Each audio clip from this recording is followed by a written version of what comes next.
நீங்கள் Benjamin Netanyahu பற்றி கேட்டீர்கள்.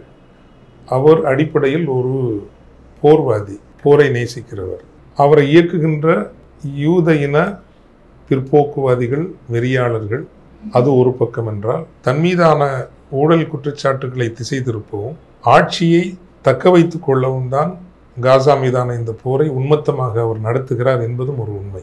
ஈரான் மீதான அந்த போர் தொடுத்தல் கூட தன்னை இந்த ஊழல் குற்றச்சாட்டுகள் அல்லது பலவீனமான ஒரு ஆட்சி நிலையில் இருந்து தன்னை தக்க வைத்துக் கொள்வதற்காக அவர் இந்த போரை நடத்தி இருக்கிறார். அதில் ஓரளவுக்கு அவர் வெற்றியும் பெற்றிருக்கிறார். இன்று இஸ்ரேலுக்குள் தொடர் எதிர்க்கட்சிகளின் போராட்டங்கள் இருந்தாலும் கூட அதிகார அமைப்பிற்குள், குறிப்பாக இராணுவ அமைப்பிற்குள், இராணுவத்தினுடைய ஒரு முதுகெலும்பாக இருக்கிற உளவு அமைப்பினுடைய மொசாத்தினுடைய ஆதரவை பெறுவதில் அவர் ஓரளவுக்கு வெற்றி கண்டிருக்கிறார். ஆக தனிப்பட்ட முறையில் இது ஒரு யூத இனவாதம், பெஞ்சமின் நெத்தனியாகுவினுடைய அதிகாரம் தேடல், நிலைநிறுத்தல் நோக்கி ஒரு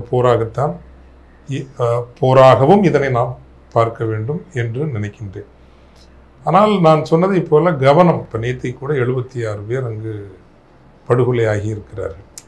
ஒவ்வொரு நாளும் குறைந்தது 20-25 நேரடி படுகொலைகள், மறைமுக உயிரிழப்புகள், பசியால், மருந்து வசதிகள் இல்லாததால், சமூக நெருக்கடியால்,